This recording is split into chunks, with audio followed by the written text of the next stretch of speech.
Well, hello, folks, and welcome to the Dieter Melhorn Fishing Podcast. I hope you're having a good day, whatever day it is that you happen to be listening to the show. To all the regular listeners, welcome back. Thanks for supporting the channel, the podcast, and all that good stuff. And if you're new, welcome. Appreciate you dropping by, checking things out here on the podcast and the show. By the way, there is a video version of this. If you're listening to this, there's a video version that's on YouTube.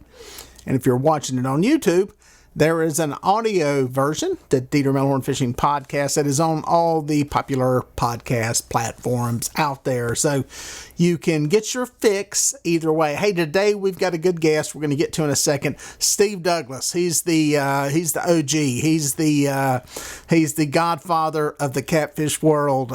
He's the owner and creator of Monster Rod Holders, creator of the Catfish Conference, the annual trade show that takes place every February. And all around good guy. I've known him a long time, and I've got him as a guest today. We're going to talk about a tournament, the World Championship of Catfishing, and it kind of comes at a good time because there's some interesting things going on in the catfish world. The tournament scene is growing in size, the number of tournaments, and also the size of some of the tournaments. And I mean more so in the amount of money that is being paid out than necessarily the boats. We've had a lot of boats showing up in these tournaments for a pretty good while now. Very large fields, 50, 60, 100 plus boats. You go up to the Ice Bowl that takes place in January up on Kerr Lake, Bugs Island Reservoir. It's well over 100 boats. I mean, it may be in the 150 range now. It's kind of crazy, but we're seeing a trend that is taking place now that is getting higher entry fees and bigger payouts. I think there's one next year that they're going to have around $100,000 payout for first place. It'll be the biggest payout ever in a catfish tournament to a single winner, and those kind of events are game changing. They're changing the landscape in the tournament world.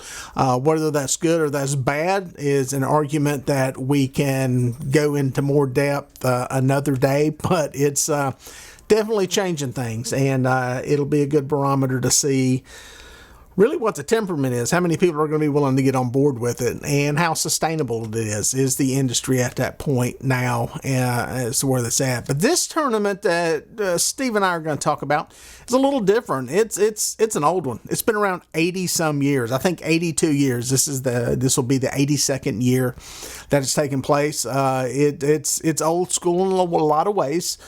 Still has a 5-fish limit, which I'm not in favor of. But, it's the way they used to do them. Some tournaments were more fish than that. So, that's kind of one of the old school things. It's an old school, like just backwoods fishing town community kind of place too, which is cool. In one word, it's nostalgic.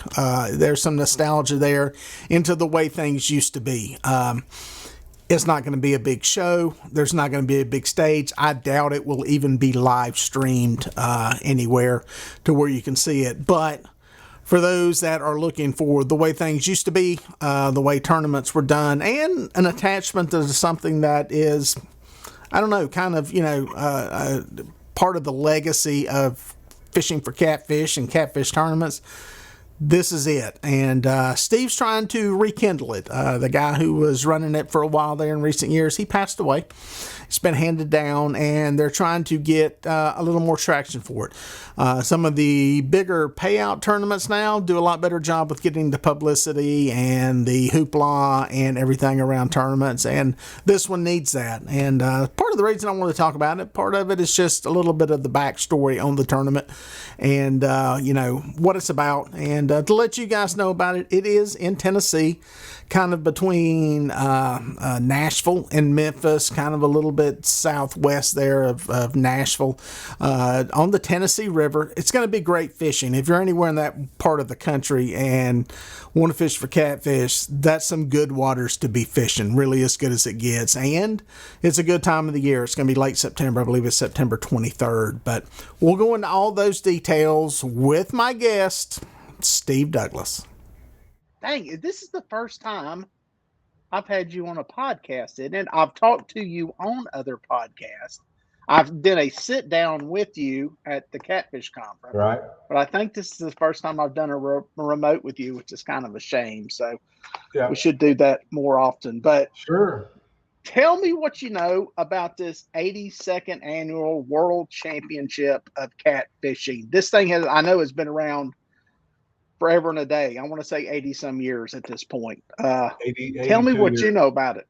Yeah. Well, when I first started in around 2002, 2003, you get on the internet, what internet we had back then, and kind of try to find things that interest you in the catfish world. Well, that was one of them, the World Championship, and that was something that I always looked up to because that's where Phil King came from. I think John Jameson's fished it a time or two.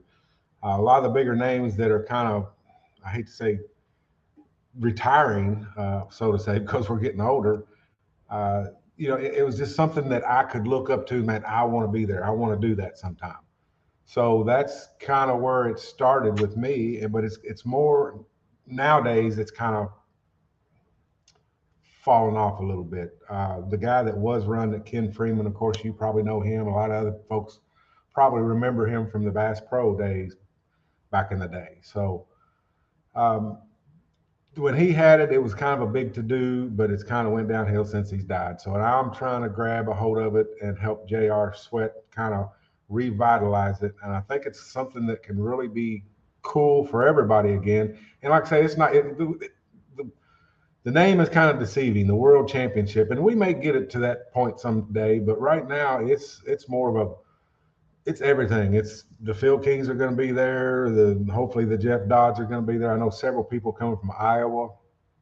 It's for everybody right now because it's kind of like a big festival right there in Savannah, Tennessee. They And for used folks to. that don't know, Savannah is kind of in between Memphis and Nashville, kind of south. Is that right? Kind of down toward the Alabama line. To yeah, Alabama. It's actually the Kentucky Lake um, butts up to the Pickwick Dam, and you're able to fish anything in Tennessee, which is pretty long down into the river, Kentucky Lake, but about 5 to 7 miles up in the lake, you're able to fish in the Tennessee waters. But yeah, it's the upper end of Kentucky Lake actually is where it originates. That's Savannah, Tennessee, right there. Yep. Now this you said festival. It is one of those things. It's like some of the other older kind of tournaments that I don't know. It's like we got away from that kind of, I don't know, build up and hype. Even when I started back when King Cat was big, there was a lot more, I don't know, something around it. Now they've almost got away from that. Is that something they're trying to rekindle here to get it Something I'm more of trying to just, rekindle for sure. I mean, because I remember, going to these things and you had time to talk to the Phil Kings and they actually talk to you and you kind of help in learns. Also, when I said festival, unfortunately, the city of Savannah used to really support this, but since it's fallen off, I think they kind of said, "Nah, we ain't gonna do anything." But this used to be like a derby leading up a month leading up into the event itself. That means people from the bank could get involved. They catch a fish, they bring it in, and the biggest fish of that week gets $100. I know that ain't a lot nowadays, but back in the day, that was a pretty good little chunk. And but that's what I want to bring back is the festival feel to that, the family atmosphere, the fun, and just kind of learning around.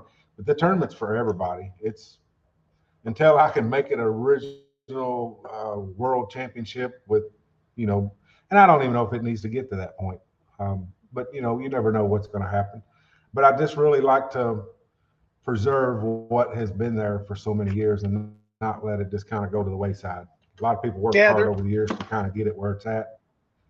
there is something somewhat So nostalgic about all of that. Because, like I said, a lot of us built kind of our, I mean, with stuff we looked to do, we wanted to be, Phil King. There's a lot of people that are going to watch this podcast or listen to it, have no idea who Phil King is. And right, that one is a shame. And two, it says that we're getting a little bit older because I remember looking up, to him as being, hey, that's the man that, was, I think right. he's won. I looked up, I think he's won this World Championship of Catfishing 6 times. Has he? They've got a, Yeah, I looked that up. I think they've got like a belt or something that the winner gets, which I think is pretty Yeah, cool. yeah, Kind of like the old, it's kind of like the old wrestling days of getting yeah, stuff. exactly. Now, are they still? I looked on the Facebook page, and they are still doing the National Catfish Derby, September 1st through the 23rd. That's kind of, what do you know about that? Is that kind of an open kind of deal to where you? How does that work? Well, that's what I was trying to explain a while ago. That the reason they shut it down because we didn't have a lot of support. But the Derby itself is a month leading up into this main event. People from all over can go out and catch a fish, and they had staging points where you would check this fish in, and the biggest fish of the week would get that $100 bill. And it's just like say it's open to anybody. The guy on the bank fishing could do it, and the guy on the boat could do it if he wanted. But that was always cool to kind of look back every week to say who took that money. The internet was kind of new back then, and it was like really, I mean, that's where you got your information at. What information there was about it. Yeah, it looks like I was just looking at the rules here on the other computer. The tournament itself, 6 a.m. until 3 p.m. lines Yeah. out, and weigh in line at 4 o'clock. And do you know anything about an entry fee? It doesn't say anything here as for the entry I fee for do this. believe it's $250. Like I say, I should know Okay. all that, but I'm just promoting the heck out to try to get people there. But like I say, Yeah. it's not, you're not going to win a lot of money. If we get a lot of boats there, we're going to pay back 80% because, those belts cost quite a bit. And we've got some good sponsors. Tangling with Catfish came on board. Parks Planer Boards came on board. I'm going to have to look and see who else done that. I believe Dragon Master and myself, Monster Rod Holders. How can I forget myself? You probably want to forget because you give so much back. That's cool. But yeah, we put a little bit of money into it to try to help things. But the way this situation is, you're going to be coming in Savannah, weighing your fish downtown Savannah. So we've got to hire a truck to make sure we get those fish back to the river properly, and that takes money. Nobody's going to do that for nothing. So we're going to be paying back 80%, roughly 80%. And the rest goes towards just maintenance of the event itself. And $50 of that goes to Big Fish as well. Now, like I say, you're not going to win a lot of money with this, but it's more of a prestige, and you've got that World Championship title for a year, and you come back to defend it. And that's one thing I think I can say a lot, but I do see tournaments getting dictated a lot now by a huge payout. And it's I ain't gonna say it muddies the water or dirties up tournament fishing. I don't think dirty in a bad. It makes it all about the money. And sometimes something like this that's got a lot of heritage tied to it, a lot of nostalgia tied to it, a lot of just old school where everything originated, Right. can kind of get people forget about it because there's a lot of people now that's totally driven by the money, and if it doesn't have $20,000 payout, 10,000, and I think they're talking about $50 and $100,000 next year in some tournaments. Right.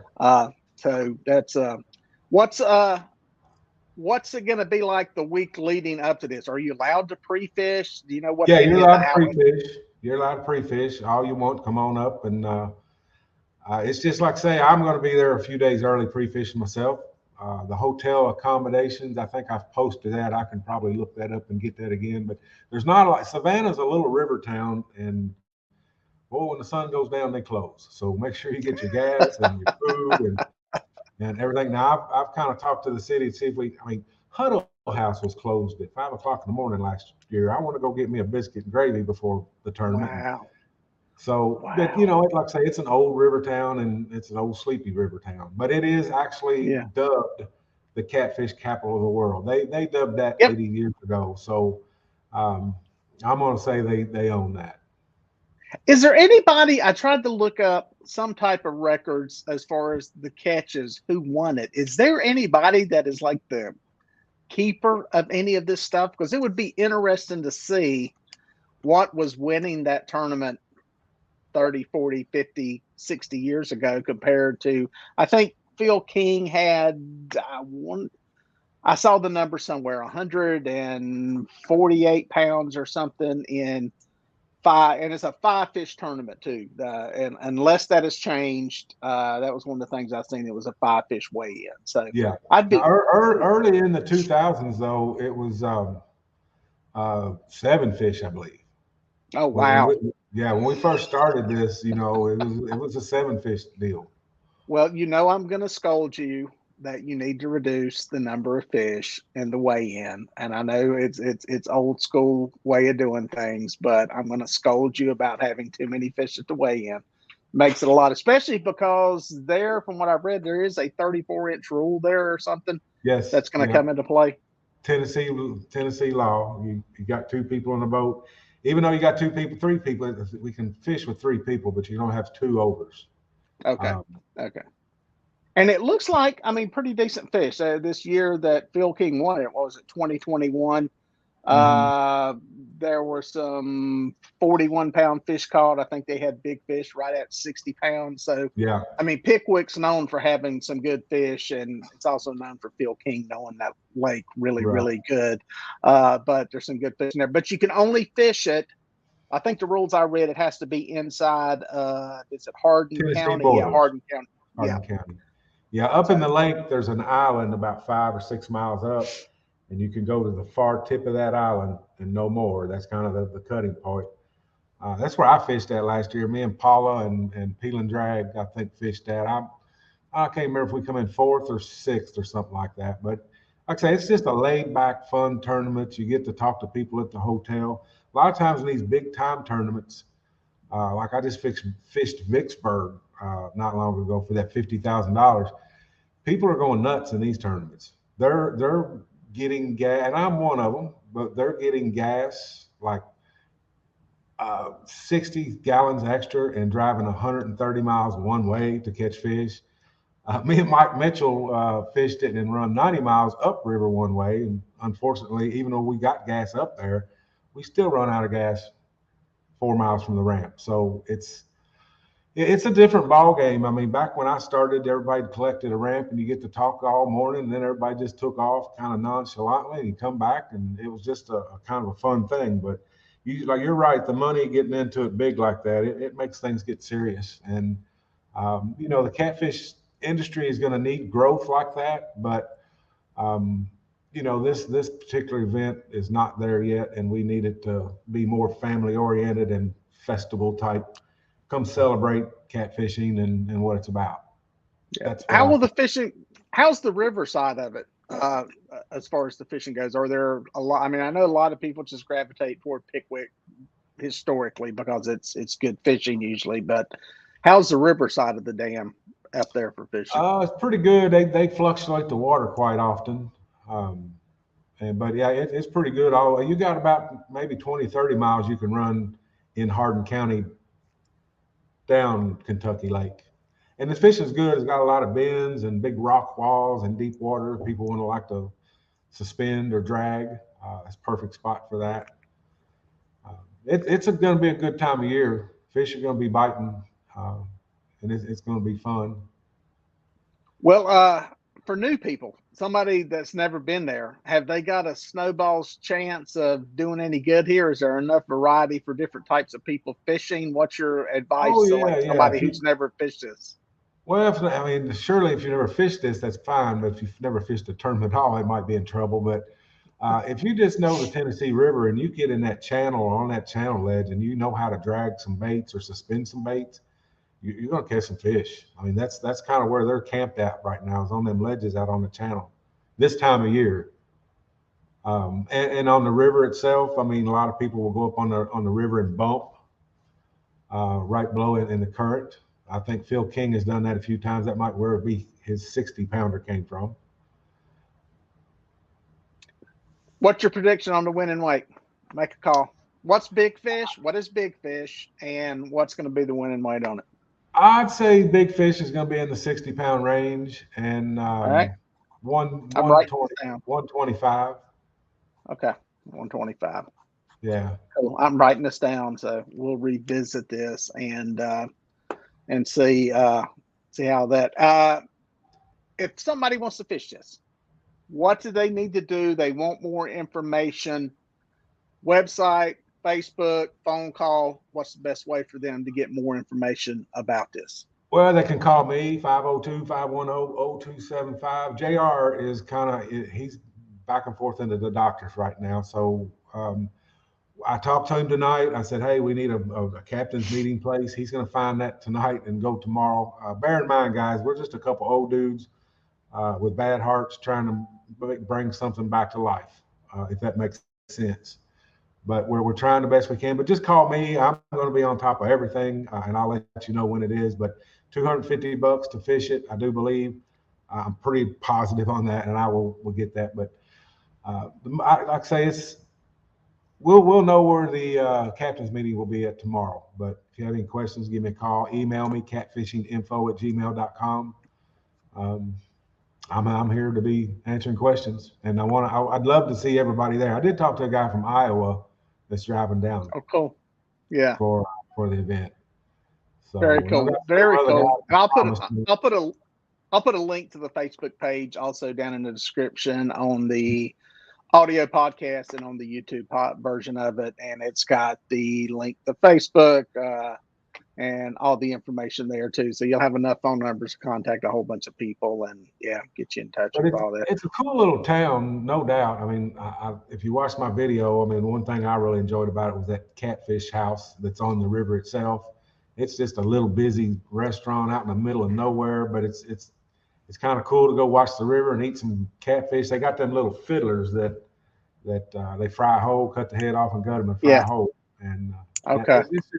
It's a cool experience. It's a Civil War town, a river town. Okay. So, just a lot. There ain't a lot of stuff to do, but there's some cool stuff to see while you're there. Very cool. Well, in the bigger tournament picture, what's your take on the whole tournament world? Are you excited about some of these big changes? Is that good? Is that bad? What's your take on all that? I see, like we were talking, a lot of people trying to push for bigger payouts and higher entry fees. I mean, some of these entry fees are looking like really what it takes to fish a FLW or a BASS event in the bass world. Well, I mean, the events are coming.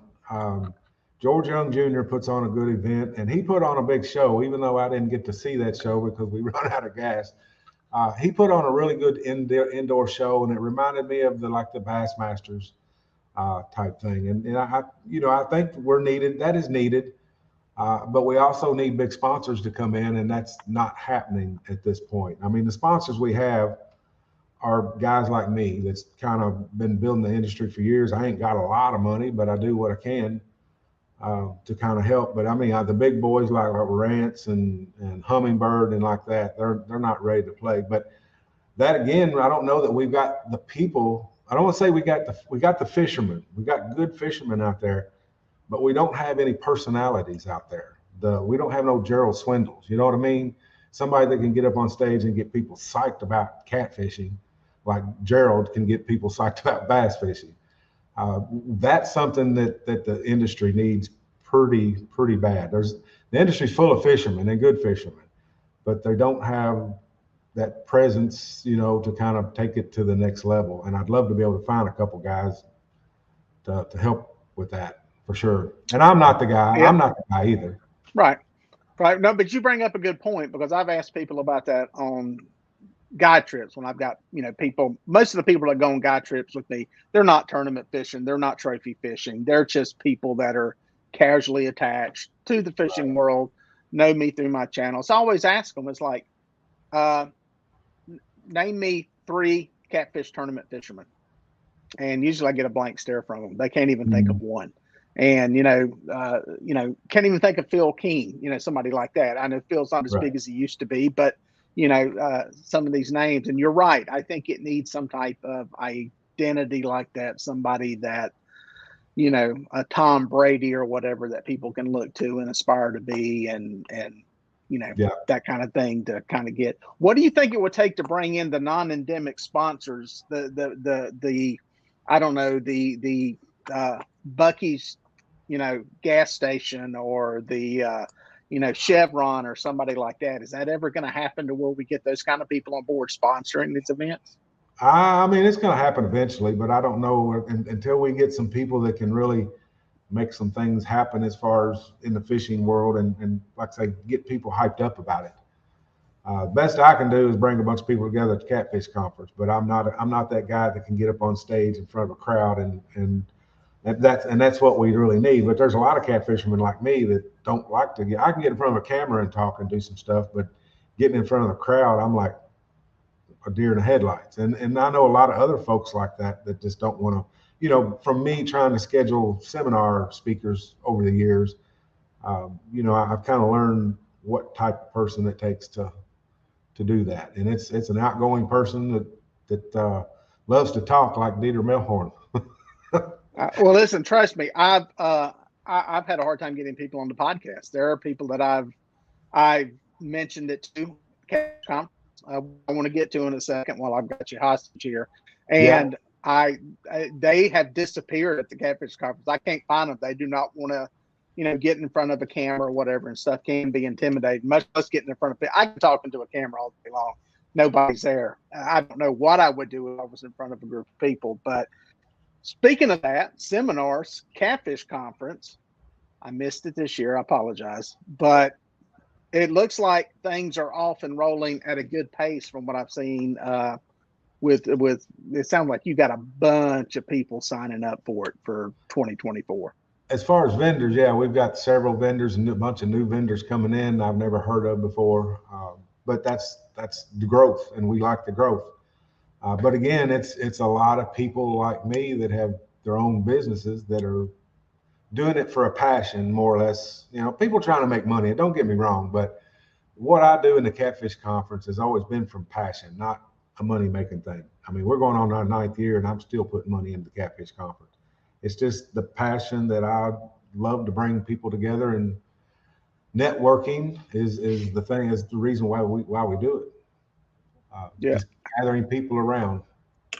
How was the addition of crappie fishing, or crappie fishing, as we say in North Carolina? How it looks like there's a lot of people signing up on that vendor side too. We're getting new crappie guys every day. Of course, I'm on the phone calling them and reassuring them that they're going to have some people there to sell to. But we'd love to have your folks kind of share this, or anything with the Catfish Conference. The more people we can get there, the more it's going to help all the businesses and people that support it. Yeah, well, I think it's good for them, because they've really, even in the crappie world, there's really only one other, like, I guess you would call it a show that's kind of focused on their stuff. So I think I think there's a lot of cross pollination for the most part between people that are fishing for crappie, fishing for catfish. And I think that was a very, very smart move doing that. I missed it the first year, but I'll be there this year to see what all is going on with that. Oh, it's going to be huge this year. I mean, I've got 225,000 square feet, and I just opened up my last 8,000 square feet I have. I don't have nothing else. Wow. Now, for people that don't know, that is going to be February 23rd and 24th, 2024. It's Friday and a Saturday. If you see me on Friday, that is my birthday. So you have to come up and say happy birthday. So there you go. It fell on my birthday again this year. So, yeah. Have you hit 50 yet? Oh, yeah, dude. I'm 78, man. I'm getting up there now. So, my hair hadn't turned gray yet, but, it's going good. There you go. Well, yeah. Well, dude, I appreciate it, man. That's some good info. Covered a lot of ground on it. And like I said, I'll put up some links to this with stuff with the World Championship of Catfishing. I think it would be cool. I think people would enjoy. It sounds, I've never been there, but it sounds, and I don't know if you can hear the thunder. We've got a thunderstorm blowing over us. I think that sounds like an old school catfishing kind of place that you're talking about. It is. It's going to be a lot of fun. It's going to be a lot of fun. I'm looking forward to seeing everybody come out and support it. Hopefully we'll make this thing bigger next year. But like I say, we'd like to keep it family friendly most of the time. Like I say, I think we might let George Young Jr. and them guys do the big pro tournaments, and I'll just stick with the family oriented gatherings, I guess you want to say. Well, I mean, honestly, I think I think the industry needs both, because I think the super big ones, I think a lot of people are intimidated by them. I think some of the ones that you can get into that are, I mean, this one isn't cheap to get into, but it's not $5,000. It's not $1,000 to get into it either. And you split it up among 3 people. I think the industry needs those. Luckily, here in the Southeast, we've got the Southeastern Catfish Club, which is great for that. There's, it's a great run series, but it also gives people, an entry level. We got another small one of river hogs and it's funny, the small ones end up getting very big very quickly because there's so many people that are looking to get their feet wet in tournaments. Yeah. And this sounds one that's like at a big level, but it's not like super expensive or super big pressure to fish it. And from what I've seen, it sounds like a place I think I might even be able to come out there and catch some fish if I pick the right part of the chicken to use as bait. I think those fish may be a little bit different out there. They may go a little more for some thighs. Just thinking that, but generally, and all jokes aside with the chicken, I mean, you may be serious, I don't know. People do catch catfish with chicken, but the Pickwick Dam is right there, and it's kind of known to hold a lot of skipjack. So you should be able to come up there and catch your bait, no problem. And just go out there on the ledges, and if you're not in the lake, you can go down the river. They got the same type of shelves and ledges down through there. They may not have the long big flats, but there's plenty of water down there, and it's anybody's game, really. Like I say, it's if you fished any Cabela's tournament before, this one is going to be no different. You'll fish against the same type of people, just regular folks. Well, there you go. Always fun talking with Steve Douglas. Off camera, I had to give him a little bit of crap because I need a new t-shirt, Steve. This one here is a little bit too big now, so I need you to send me one that's the right size. You got my address. You know where to send it to. But no, I appreciate him sitting down and talking about this. Steve's seen a lot evolve in this sport. He's seen a big evolution take place. He's seen a big evolution in his own world. When I first fished tournaments against him, I think he was fishing out of a bass boat, and now he's in probably one of the premier catfishing big river boats that is made. So he's seen the sport grow, he's seen its change, and I think that's why he wants to see this tournament continue. I think there's something to be said for it, something about the location, and just something about just holding on to some of that goodness in the sport that got us to where we're at. And, I hope it stays around. I hope some of you guys make it out there. I don't know if I'm going to make it or not. I told Steve off camera that that weekend there's some stuff on the bubble as far as in the production world, the video production world. If it doesn't happen, I will probably make a trip out there. So stay tuned as that gets closer. I'll probably know that a week or so out. But I would love to go out there, if nothing else, just to film it. Maybe jump on some boats and do some filming. So we'll see what happens with that. But yeah, appreciate you guys checking it out. Appreciate you listening. And until next time, we'll catch you out on the water.